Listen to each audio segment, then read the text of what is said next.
माननीय स्वास्थ्य मंत्री जी से जानना चाहता हूं। मेरे विधानसभा क्षेत्र में 2.5 लाख के लगभग मतदाता है और 3.5 लाख के लगभग जनसंख्या है और पूरे दोनों विधानसभा मिला के 6 लाख से ज़्यादा मतदाता हैं। लेकिन उस जगह पे जवाहर नगर औद्योगिक क्षेत्र के आसपास एक भी 100 बिस्तर अस्पताल दोनों विधानसभा मिलाकर नहीं है। क्या माननीय स्वास्थ्य मंत्री जी, क्या इस पे आपने कोई विचार किया है, कोई मंथन किया है, या क्या क्राइटेरिया है कि 100 बिस्तर अस्पताल खोलने के लिए क्या नियम होने चाहिए, कितने आबादी होने चाहिए, और ऐसे क्या आपने उसमें नियम बनाए हैं?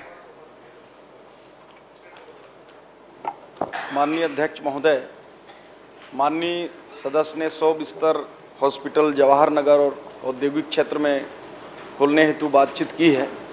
मैं माननीय सदस्य को बताना चाहूँगा कि जवाहर नगर और औद्योगिक क्षेत्र के आसपास में ही एक हमारा सुपेला 80 बेडेड हॉस्पिटल है, वहाँ डिस्ट्रिक्ट हॉस्पिटल है, और साथ ही साथ 5 से 13 किलोमीटर के रेडियस में चंदूलाल चंद्राकर मेडिकल कॉलेज संचालित है। माननीय अध्यक्ष महोदय, ऐसे में जवाहर नगर और औद्योगिक क्षेत्र में वहाँ पे 100 बिस्तर हॉस्पिटल खोला जाना संभव नहीं है, क्योंकि बहुत ही नज़दीक में वहाँ पे पर्याप्त स्वास्थ्य सुविधाएं हैं। माननीय अध्यक्ष महोदय, 10 किलोमीटर दूर मेडिकल कॉलेज है, चंदूलाल मेडिकल कॉलेज, और मेरे विधानसभा में जहाँ पे टोटल 3.5 लाख की आबादी है, 7 आपने हमर क्लिनिक खोले, जिसके अभी तक जो पिछले शासनकाल में खोला गया बिना प्लानिंग के पिछले शासनकाल में खोला गया, वहाँ पे तो ताला बंद है। और सुपेला अस्पताल, जब भी जो भी स्वास्थ्य मंत्री बने हैं पिछले 5 साल में 5 बार घोषणाएं हुई 100 बिस्तर अस्पताल की।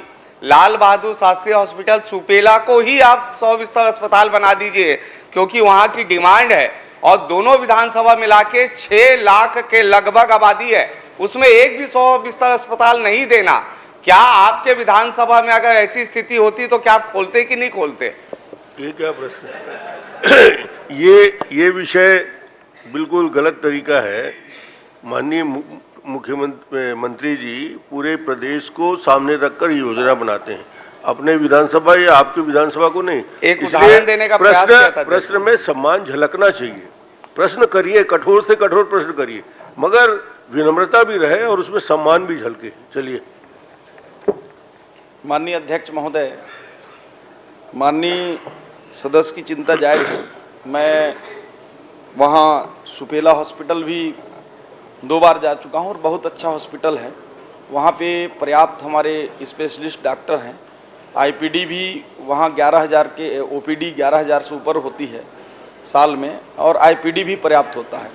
माननीय अध्यक्ष महोदय, एक और प्रश्न इन्होंने कहा कि जो आयुष्मान आरोग्य मंदिर खोले गए हैं, इनके विधानसभा में एक आयुष्मान आरोग्य मंदिर संचालित है, और ये कहना सही है कि स्टाफ की कमी है, उसको दूर करने के लिए हम लोगों ने 184 पदों पर भर्ती प्रक्रिया चालू किया है। माननीय अध्यक्ष महोदय, और ये भर्ती प्रक्रिया जैसे ही पूर्ण होता है वहाँ पे स्टाफ भी आ जाएंगे, और सुपेला उस क्षेत्र के लिए मध्य में है। सदस्य की चिंता जायज़ है, आने वाले समय में उसको 100 बेड हम लोग वैसे भी करने की योजना बनाए हैं, निश्चित रूप से उसको करेंगे। माननीय अध्यक्ष महोदय, मैं तो धन्यवाद देना चाहता हूं कि आपने घोषणा कर दी, लेकिन मैं ये चाहता हूं पिछले शासनकाल की तरह सिर्फ 100 बिस्तर बना देना, ना डॉक्टर उपलब्ध होना, ना कोई व्यवस्था होना, ऐसी स्थिति ना हो, क्योंकि एक आप सक्षम मंत्री हैं, आपके लगातार स्वास्थ्य की चिंता कर रहे हैं, प्रदेश में बहुत जागरूक मंत्री हैं आप, तो आपसे निवेदन है ये भी इस प्लानिंग के तहत कर दीजिए कि 100 बिस्तर अस्पताल बनेगा पूरे साधन और संसाधन के साथ। ये मैं आपसे जानना चाहता हूँ।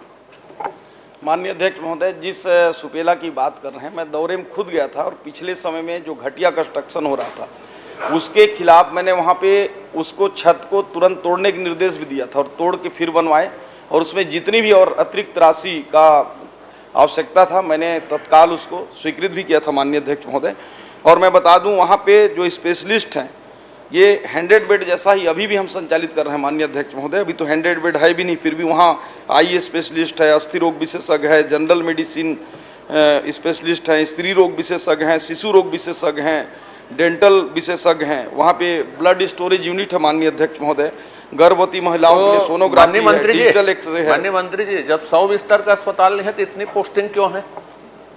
ये इतने सारे स्पेशलिस्ट 100 बिस्तर के अस्पताल नहीं हैं, उसके बावजूद इतनी पोस्टिंग आप क्यों है ये भी बताइए? स्वास्थ्य मंत्री थे, 2 बार घोषणा किए थे, एक बार भी नहीं हुआ। घोषणा नहीं करता और मैं कभी घोषणा मानी- नहीं करता। मानी- ना मैंने हाउस में कभी घोषणा की, ना बाहर कभी घोषणा की, कभी नहीं। माननीय अध्यक्ष आप महोदय, 1 लाख दीजिए। माननीय अध्यक्ष महोदय, मैं मंत्री जी से और निवेदन करना चाहता हूं, क्योंकि उन्होंने बताया कि 100 बिस्तर अस्पताल के लायक वो अस्पताल है, और पिछले 5 साल में 1 रुपया का भी बजट उस अस्पताल को नहीं मिला, बहुत जर्जर स्थिति में है। मैं चाहता हूं कम से कम आपके कार्यकाल में उस अस्पताल का एक स्वरूप हो, और लाल बहादुर शास्त्री जी के नाम पे वो हॉस्पिटल है, तो उसकी अपनी एक गरिमा होनी चाहिए। लोगों को उस पर आश्रित होना पड़ता है उस अस्पताल पे, क्योंकि दूसरा अस्पताल हमारा दुर्ग का चिकित्सालय है, जो 10 किलोमीटर दूर लोगों को जाना पड़ता है। भिलाई जैसे शहर में अगर हमको आपके संज्ञान में डालकर अगर निवेदन करना पड़ रहा है, तो कहीं ना कहीं थोड़ा सा ये दुर्भाग्यपूर्ण है, क्योंकि आपसे निवेदन है इसके गंभीरता से लेते हुए इसकी भी आप जो है बजट में उस अस्पताल का स्वरूप बदलने के लिए आप प्रयास करें। ठीक।